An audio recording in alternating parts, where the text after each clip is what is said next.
This is just a sample of the audiobook. To get the complete audiobook, access the link posted in the first comment. A working rageaholic, out of rehab and in denial. I got a personal trainer, a personal shopper, a personal assistant, and a personal agenda. You can't shut me up, you can't dumb me down, because I'm tireless and I'm wireless. I'm an alpha male on beta blockers. I'm a non-believer, I'm an overachiever, laid back and fashion forward. Up front, down home, low rent, high maintenance. I'm supersized, long-lasting, high-definition, fast-acting, oven-ready, and built to last. A hands-on, foot-loose, knee-jerk head case, prematurely post-traumatic, and I have a love child who sends me hate mail. But I'm feeling, I'm caring, I'm healing, I'm sharing. A supportive, bonding, nurturing primary caregiver. My output is down, but my income is up. I take a short position on the long bond, and my revenue stream has its own cash flow. I read junk mail, I eat junk food, I buy junk bonds, I watch trash sports. I'm gender-specific, capital-intensive, user-friendly, and lactose-intolerant. I like rough sex. I like tough love. I use the F word in my email, and the software on my hard drive is hardcore, no soft porn. I bought a microwave at a mini-mall. I bought a minivan at a megastore. I eat fast food in the slow lane. I'm toll-free, bite-sized, ready-to-wear, and I come in all sizes. A fully equipped, factory-authorized, hospital-tested, clinically proven, scientifically formulated medical miracle. I've been pre-washed, pre-cooked, preheated, pre-screened, pre-approved, pre-packaged, post-dated, freeze-dried, double-wrapped, and vacuum-packed, and I have an unlimited broadband capacity. I'm a rude dude, but I'm the real deal. Lean and mean, cocked, locked, and ready to rock. Rough, tough, and hard to bluff. I take it slow. I go with the flow. I ride with the tide. I got glide in my stride. Driving and moving, sailing and spinning, jiving and grooving, wailing and winning. I don't snooze, so I don't lose. I keep the pedal to the metal and the rubber on the road. I party hardy, and lunchtime is crunch time. I'm hanging in, there ain't no doubt, and I'm hanging tough. Over and out. Euphemisms. It's a whole new language.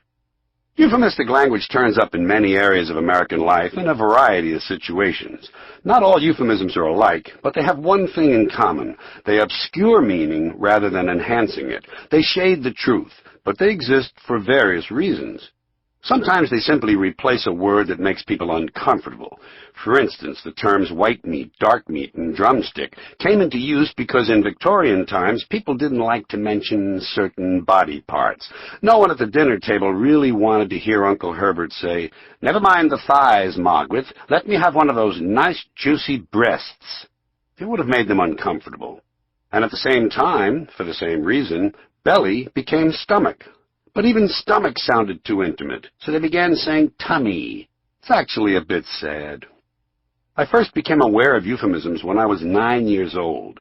I was in the living room with my mother and my Aunt Lil when I mentioned that Lil had a mole on her face.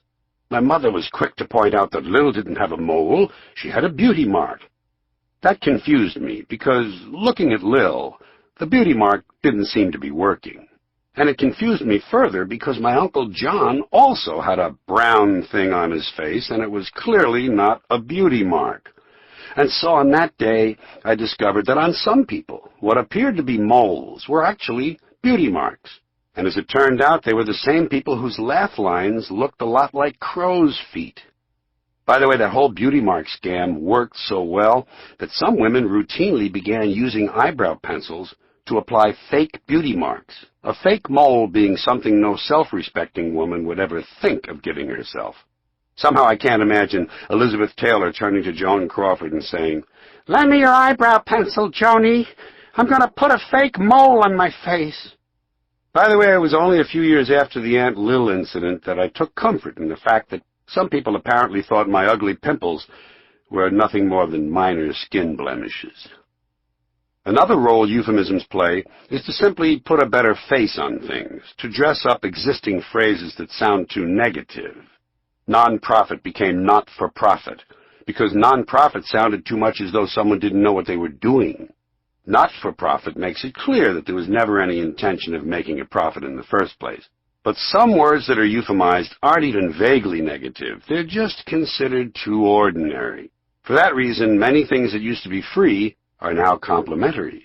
Asking the hotel clerk if the newspapers are free makes you sound like a mooch. But are the newspapers complimentary? Allows you to retain some small bit of dignity. This is the reason some hotels offer their guests complimentary continental breakfasts, while others give their customers free donuts. If you're one who would enjoy a closer look at euphemisms, you'll find a number of sections in the book that will interest you. I broke the euphemisms into segments because they play such a large and varied role in American speech. And I call it the new language because it's certainly new to me. I know I didn't grow up with it. And that's my larger point, that it's gotten worse over time. There were probably a few early signs I noticed, but I knew the problem was getting serious when I began to hear ordinary people refer to ideas as concepts. And now, stiff upper lip, you know. Imagine two different commercial airliners taking long, fatal plunges directly into the ground from high altitudes. One is a British Airways plane filled with staid English diplomats and upper-class landed gentry. The other plane is Alitalia, filled with uneducated Sicilian, Greek, and Turkish peasants. As the two planes dive towards certain destruction, which one do you think will have the louder screaming and the more colorful praying, cursing, and blasphemy? You get one guess. Hint, it isn't the British plane. Are your eyes dry and itchy? It's possible you may have dry, itchy eyes. Don't take a chance. Call now for Eye Blaster, a special self-powered unit that blasts hot, refreshing steam directly into the eyes to relieve symptoms fast. Just plug in the Eye Blaster and wait 45 minutes for full heat and steam pressure to build up. Then blast the scalding hot steam directly into your eyes for 30 to 40 minutes. Submerge your head immediately in ice water for 15 minutes. Then repeat the steam treatment. Repeat these steps 7 times and then take a breather. Do not use more than 15 times in one 24-hour period. Children under 5 should not use Eye Blaster unsupervised. When using on pets, tie pet to a chair before blasting. Safe for old people. Doctor approved, but not eye doctors. Call now. Boxing is an activity in which each of two men, by delivering a series of repeated sharp blows to the head, attempts to render the other senseless, leaving him lying on the floor unable to act rationally, defend himself, or even stand up. If one of the two men is knocked down and beaten into an only partially blank and helpless mental state, the other is made to stand aside and the contest is halted momentarily while the damaged man regains just enough strength to stand up and have the beating continue, to the point where he is again lying on the floor, this time completely immobile and functionless.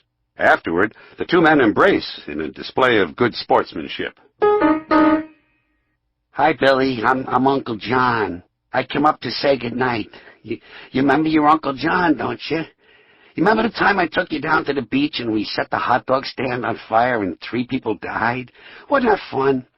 Remember running away from the police and how we hid in the sewer and Uncle John got poo-poo all over him and he wiped it on your coat? You remember? Then I took you to the bar and got drunk and vomited on the jukebox. And sparks started flying out of the jukebox and a fire started. And all the people were screaming. Remember that? Remember the screaming? And the ambulances? Wasn't that fun? And do you remember that other time? The time I took you to the circus? The lion got loose and ate a monkey. Remember? Wasn't that fun? And then they had to kill the lion, and the monkeys got real sad, so they had to kill the monkeys, too. Wasn't that great? And then the man fell off the trapeze and smashed into the ground, and they had to kill him. And all the other trapeze people got real sad, and they had to kill them, too. Huh? Wasn't that fun? Why are you crying, Billy? Please don't cry. Please, if you stop crying, I'll take you to the rodeo. Wouldn't that be fun? Maybe someone will get trampled or gored. They got horses and cows, too, you know. Maybe they'll have to kill a horsey or a cow. And if they kill a cow, maybe we'll get to eat him in a hamburger. Wouldn't that be fun? Please don't cry. Hey, you remember the time you fell out of my car? Huh? Remember you were looking out the window and we went around a corner real fast to keep from hitting that lady and you went flying out the window and hit the pole head first. And the doctor had to sew your head up with a big needle. I got a boat now, Billy. You want to go out on my boat? I promise I'll be careful. Are you asleep yet? Billy, please stop crying. This is about redundancies, and it's called Count the Superfluous Redundant Pleonastic Tautologies. My fellow countrymen, I speak to you as co-equals, knowing you are deserving of the honest truth. And let me warn you in advance, my